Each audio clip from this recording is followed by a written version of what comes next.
ఇక్కడ కూర్చొని ఎదురుగా హరిభజో నారాయణ హరిభజో హరిభజో నారాయణ శ్రీరమణ నారాయణ శ్రీరమణ నారాయణ విభజన భోజన నారాయణ విభజన భోజన నారాయణ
పురాణాలు కొంచెం ద్వంద్వంగా ఉంటాయి.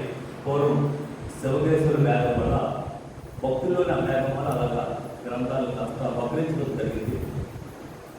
జరాతంత్రుడు భయపడి మొదటి నుంచి కృష్ణుడు ద్వారక వెళ్ళిపోయాడని చట్టప్రసాదం చేసుకున్నారు కొందరు. అది నిజం కాదు. అయితే కంసుడు యొక్క ఇద్దరు భార్యలు హస్తి బస్తి జరాతంత్రుడికి చిరుడు అన్నమాట. వంశ సంహారం అయిపోయిన తర్వాత వాళ్ళిద్దరూ అన్నగారికి వెళ్ళి మొదలుపెట్టుకున్నారు. అయితే జరాసంధుడు 21 అక్షోహిణి జనంతో మధుని దండెత్తాడు. వచ్చాడు, కానీ యదువంశం అంతా ఎదిరించింది, చివరికి ఓడిపోయి వెళ్ళిపోయాడు. అలాగా 17 సార్లు చేశాడు. ఇంకా 18 సార్లు ఎలాగైనా యదువంశాన్ని నాశనం చేద్దామని ప్రయత్నం చేశాడు. అయితే బలరాముడు అంటున్నాడు, అప్పుడు ఎందుకుగా వాటిని ఉపయోగిస్తున్నావు? జరాసంధుడు మనం చెప్పొచ్చు కదా అంటే, నీకు తెలియదనే వాటిని చంపేవాడు వేరే ఉన్నాడు, మనం చంపకూడదు, వాడిని నేను చెప్తే మరొకరికి నేను చంపాలి మళ్ళీ. కాబట్టి వాడిని వదిలిస్తుంటే వాడు మళ్ళీ ఒక శత్రురాజుని మన తీసుకొస్తాడు. లేదు మనమే ఆఖరి యుద్ధం వెళ్ళాల్సిన పని లేదు కదా, మన సైన్యాన్ని ఇక్కడ తీసుకెళ్ళాం, వాడి సైన్యాన్ని పోవేసుకొస్తాడు, దుర్మార్గులను ఆయన తీసుకొస్తున్నాడు కాబట్టి రాణి అన్నాడు. ఈసారి ఇలా కాదని కాలేయుడు అనే ఒక రాక్షసుడు ఉన్నాడు, వాడి కబురు పెట్టాడు.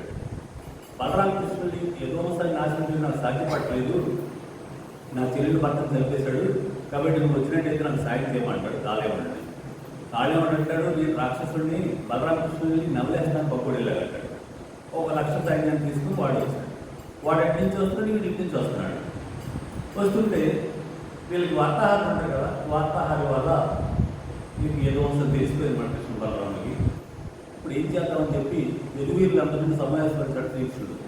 నాయన ఇలా అవుతుందంటే అప్పుడు ఎవరు మాట్లాడలేదు, అందరూ అన్నం మళ్ళీ ఎందుకు ఎదుర్కొన్నాం, ఇప్పుడు ఎదుర్కొంటాం, కాకపోతే లక్ష్యాన్ని పెరిగింది, వాళ్ళే అర్థమార్చారు అన్నారు. కానీ ఒక మనిషి మాత్రం, కృష్ణ నేను తప్పుగా మాట్లాడితే క్షమించు, నేను నిజం చెప్తాను, చెప్పు లేచి నిలబడి చెప్పాడు.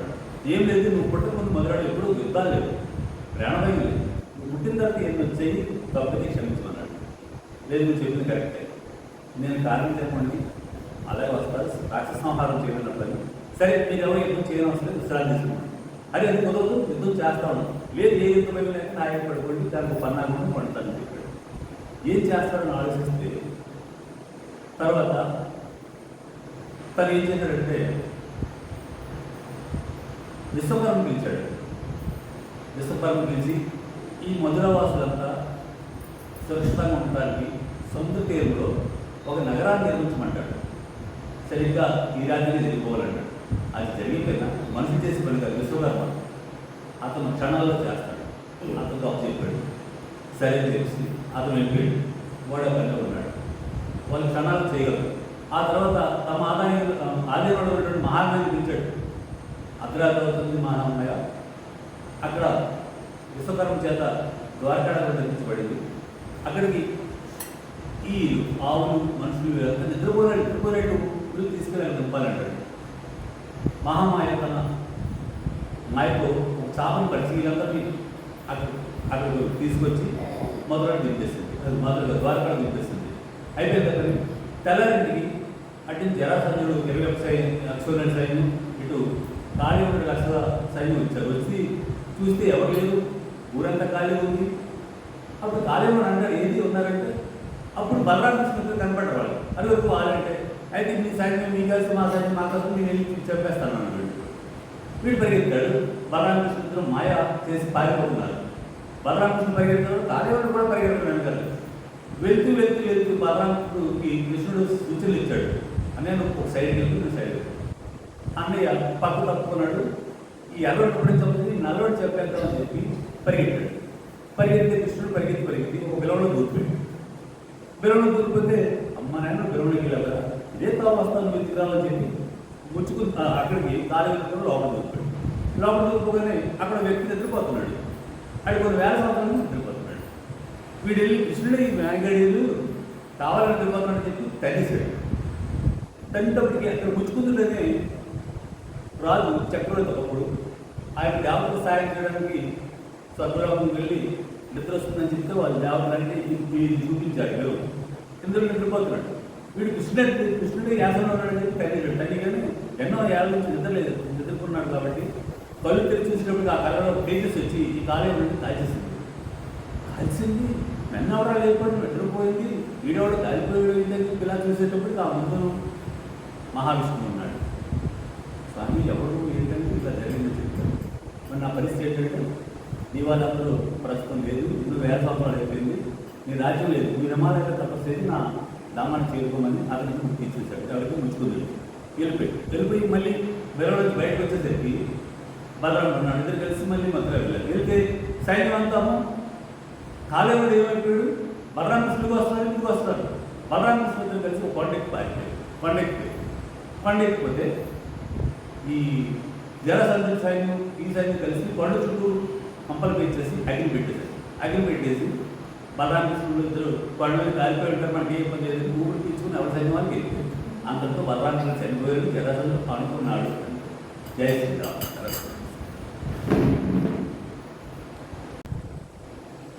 ఆయురారోగ్య పుత్రార్థ సంపదలన్నీ గొడవ చేసే భారత కర్తవ్యమే. చదువు లచ్చక నేర్చి చదువు గర్జిస్తాది కారమందించేటి గొంత నీవే. నడక మంచిది పెట్టి నన్ను మెచ్చేటట్టు, నడక మంచిది పెట్టి నన్ను మెచ్చేటట్టు పేరు రప్పించేటి పెద్ద నీవే. బలివైన వైరాగ్య భక్తి జ్ఞానములిచ్చే ముక్తి నందించేటి మూర్తివీవే. ఎవరిలో మన కన్ని ఆసానికి వ్యర్థులను చేసి తెలిపేటి వాడవీవే. మోసన వికాస శ్రీధర్మపురని భాష దుష్ట సంహార సింహదురికి దూర. కాయమెంత భయానక కాడిన గాని దత్రిలో నది చూడ దక్కబోదు. ఏ వేళ వేళగా మేమరించున సత్వముందన్న దేవుని చందనం యంశముని మంచి అనుభవించిన గాని కర్మ చేయడం అయితే గాని విడదు. నోటి వైద్యుడు గుడి పెట్టిన గాని మరణమయ్యది కాది మనలేదు.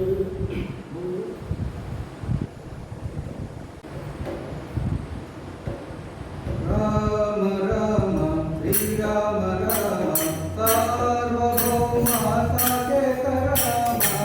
రామ రామ శ్రీరామ రామ సార్వభౌమ సాకేత రామ. రామ రామ శ్రీరామ రామ సార్వభౌమ సాకేత రామ. రామ రామ శ్రీరామ రామ సార్వభౌమ సాకేత రామ. రఘుకుల తిలక రఘురామచంద్ర సీతాపతే శ్రీరామచంద్ర.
సద్గురు బ్రహ్మాత్మకు.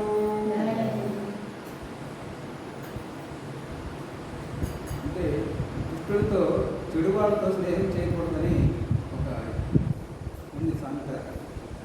ఉజ్జయిని నగరం వెళ్ళే దారిలో ఒక వృక్షం ఉండేది, వటవృక్షం. వటవృక్షం మీద నానా రకాల పక్షులు నివసిస్తూ ఉండేవి. ఇలా నివసిస్తూ ఉండగా ఒక రోజున ఆ చెట్టు మీద ఒక కొంగ, ఒక కాకి ఉన్నాయట. ఆ రెండింటికి స్నేహం ఏర్పడింది. కాకి ఎప్పుడు కూడా చెడు పనులు చేస్తూ ఉండేదట. అయినా తెలిసి కూడా ఆ కాకితో కొంగ స్నేహం చేసింది. అలా చేస్తూ అలా కాలం గడుస్తుంది. ఒక రోజున ఒక బాటసారి ఉజ్జయిని నగరానికి వెళ్ళడానికి వస్తూ ఉన్నాడు.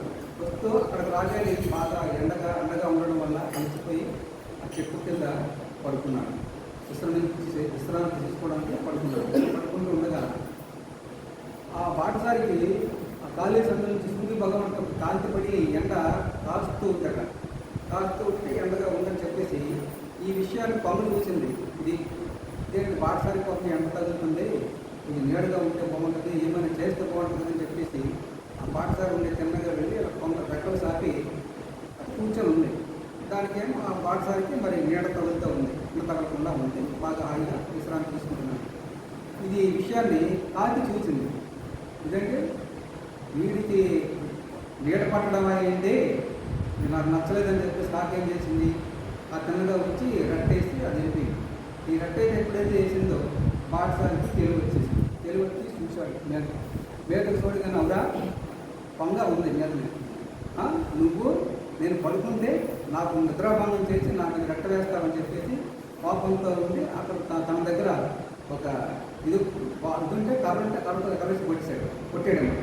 కొడితే ఆ దగ్గర అది కింద పడి చనిపోయింది. కాకి ఎగిరిపోయింది. అంటే దీన్ని బట్టి అంటే మంచి చేద్దామని కాకి పొంగ చేసింది, మంచి చేసింది. కానీ చెడ్డవాడు ఎవరో కాకి స్నేహం చేయడం వల్ల అదేం చేసింది, ఇది చేసిన పని నచ్చక అది రట్టేయడం వల్ల అతను చూసి దాన్ని కొట్టేశాడు. దీనివల్ల ఎవరికి నష్టం వచ్చింది, చెడ్డవాళ్ళతో స్నేహం చేయడంలో పంగే చనిపోయింది. ఇది దీని అర్థం. అంటే దీన్ని బట్టి చెడ్డవాళ్ళతో స్నేహం చేస్తే ఆ చేసేవాడికి మంచివాడికి చెడు కలుగుతుందని చెప్పి దీని అర్థం. జై శ్రీరామ్, జై జై శ్రీరామ్. ఓం నమః. ఓం ఐం సరస్వత్యై నమః. ఓం గురు బ్రహ్మణే నమః.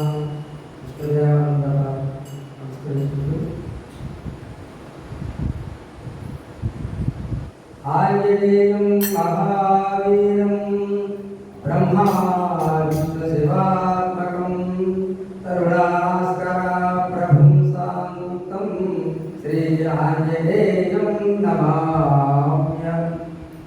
శ్రీ ఆంజనేయం నమామ్యం. ఆంజనేయాయ విద్మహే వాయుపుత్రాయ ధీమహి తన్నో హనుమాన్ ప్రచోదయాత్. రామ లక్ష్మణ జానకి జై బోలో హనుమాన్ కి. రామ లక్ష్మణ జానకి జై బోలో హనుమాన్ కి. రామ లక్ష్మణ జానకి జై బోలో హనుమాన్ కి. జై బోలో హనుమాన్ కి. రామ లక్ష్మణ జానకి జై బోలో హనుమాన్ కి. రామ లక్ష్మణ జానకి రామ లక్ష్మణ జానకి జై బోలో హనుమాన్ కి. జై బోలో హనుమాన్ కి. రామ లక్ష్మణ జానకి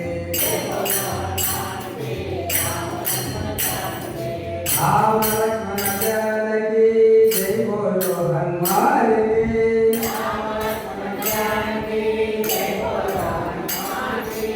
జై బోలో హనుమాన్ కి.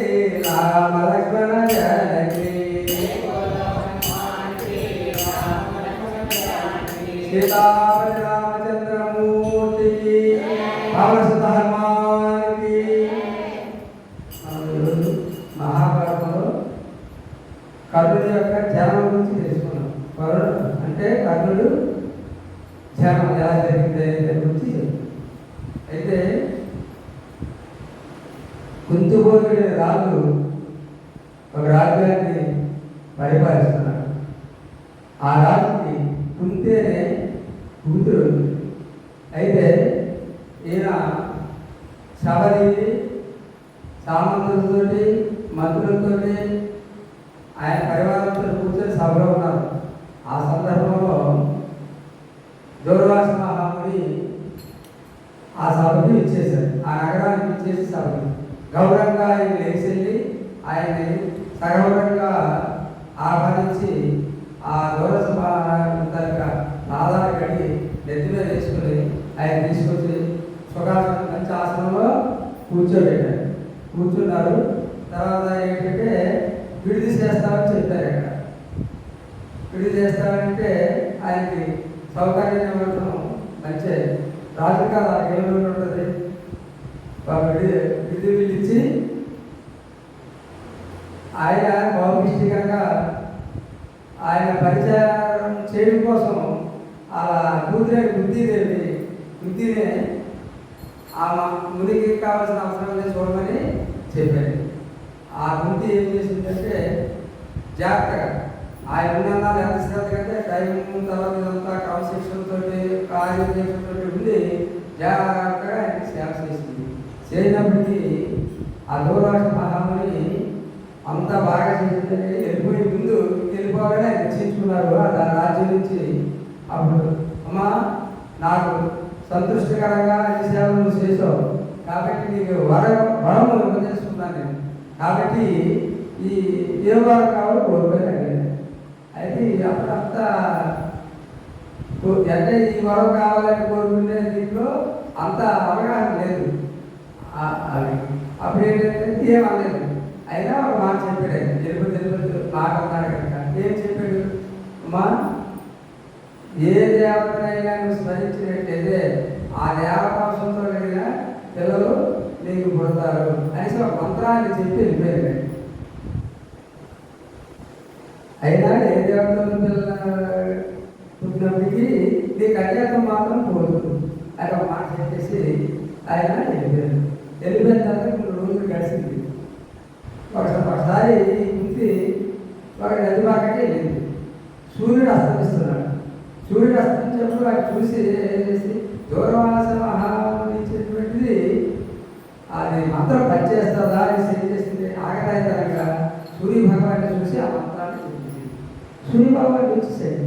ఆ మహాత్మ చెప్పింది. ఆ మాటకి ఏదో తిరిగి ఉంటుందండి. మహాత్ముడు ఆయన మాటకి వచ్చేసి ఏం చేసాడు. ఆయన ద్వారా ఒక బిడ్డ పుట్టాడు. ఆ బిడ్డని ఆవిడ భయపడింది. నాకు పెళ్ళి కాలేదు, ఏది కాలేదు, బిడ్డేది నాకు అనేసి భయపడిపోయి ఆవిడ ఏం చేసింది. ఆ నదిలోనే ఒక మార్చాలి అంటారు కదా, అలాంటివి వస్తుంటే లేదంటే అందులో చేస్తుంది.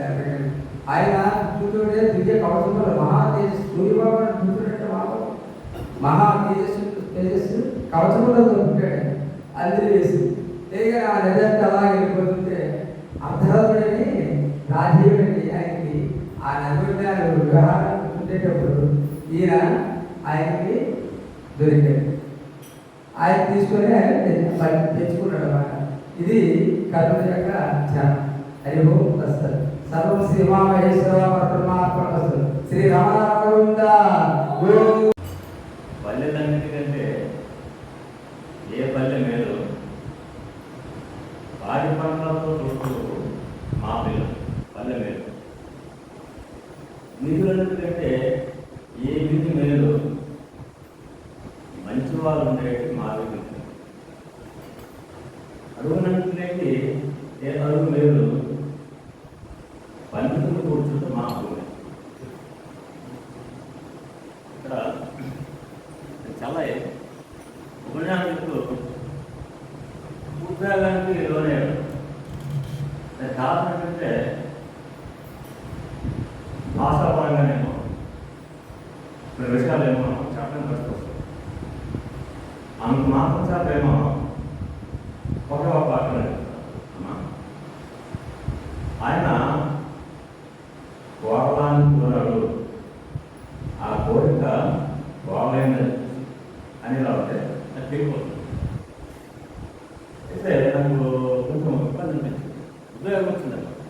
అంటే ఎలా చెప్పలేదు సంగతి ఆ పక్కన పెడితే ఈరోజు మన భారతదేశం తేడా అవుతుంది అనే విషయం మీద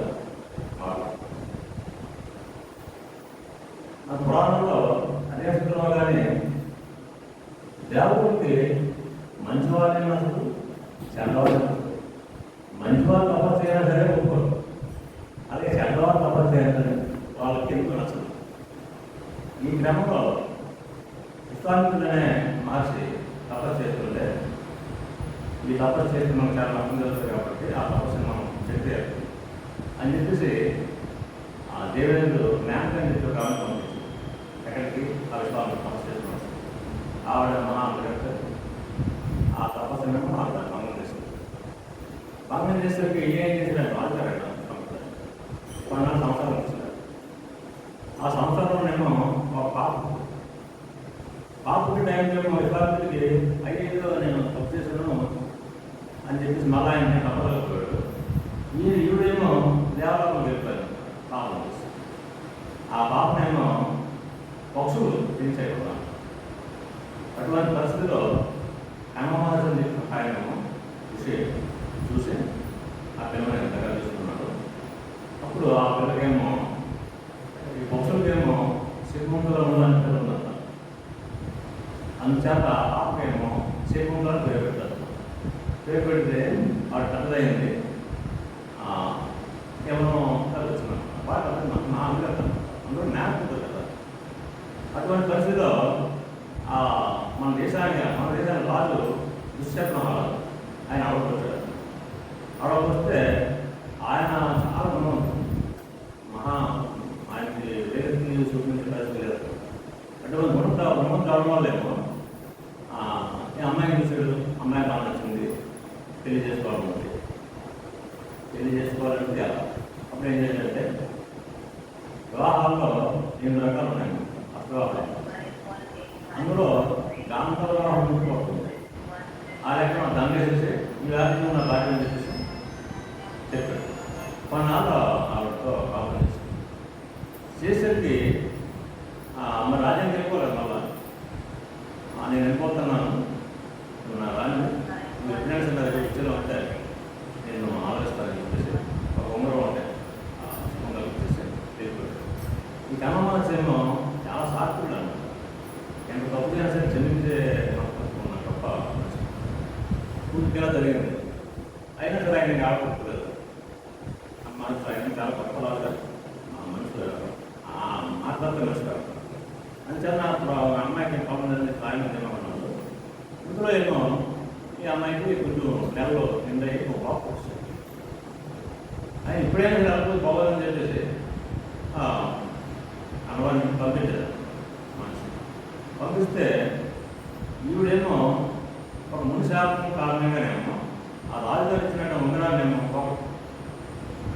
పోగొట్టుకున్నా సరే అయినా చూస్తారు కదా, అయినా ఉంగరాన్ని మాత్రం కాదని చెప్పేసి వెళ్ళిపోయాడు. ఆ రాజుగారి దగ్గరికి వెళ్ళింది. చదువుతుంది రాజుగారి అంటున్నాడు అంటే చిన్న కూడా తప్పు లేదు ఆయనకి. అందరూ అక్కడికి వెళ్ళిన అంటం లేదు, ఎవరు కూడా ఆయన వ్యతిరేకంగా లేవలేదు. అదే పరిస్థితి. ఇవి వెళ్ళిపోయి కిందకి వెళ్ళిపోయి నమ్మతే చెప్పి నేను నీ బాధ్యత అంటాను అనేసరికి అది చాలా పెద్ద వ్యవహారం కదా. అంతవరకు వెళ్ళలేమేమో. రాజుగారికి బ్యాడ్ లేదు, అసలు లేదు. అలాంటి పరిస్థితుల్లోనేమో ఈ అమ్మాయి ఏమో ఒక భావం తీసుకొచ్చేసి నేను నీ భార్యని ఈ అబ్బాయిని గుడిగా చెప్పి చెప్పుకుంటాను. అలా లేదు, నేను అలా అనుకుంటుంది కాదని నాకు వేరే సంబంధాలు కాబట్టి తెలుసుకోవడం కాలేదు. సరే ఇన్ని రకాలు చెప్పినా సరే ఆ రాజుగారు అంగీకరించలేదు. ఇప్పుడు ఒక మాట వల్ల గొప్పదనం అని చెప్పింది. ప్రజలకు ఊరు తమ్ములకు నూరు నూరు కంటి నొక్క బాలు మేలు, 100 బావులు కంటే నొక్క సప్తకులు మేలు, శత సప్తకులు కంటే నొక్క సుతుములు మేలు, శత సుతములు కంటే నొక్క 100 వాక్యము మేలు.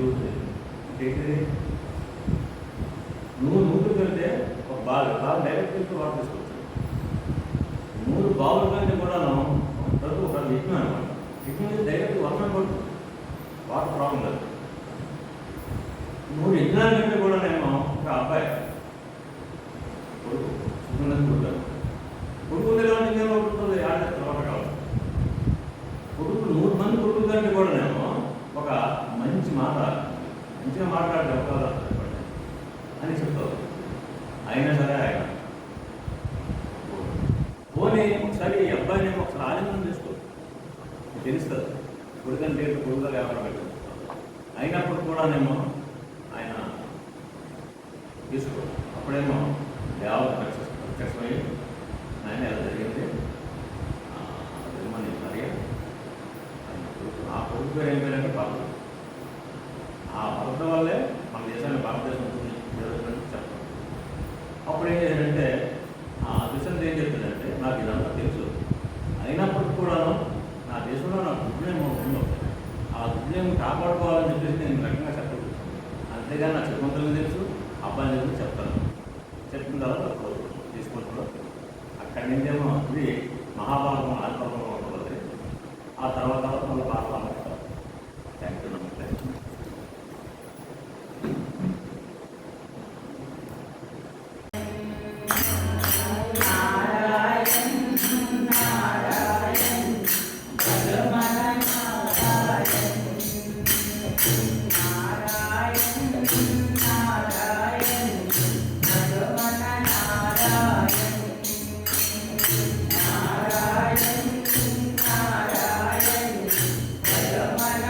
Narayana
పరులను మావలె భావించడు మరి పరమాత్మ మాకు సర్వమురా పరమ పితా మా ప్రార్థన వినురా పాపములో పడనీయకురా చిరతమునంతట నీ మహిమల కొను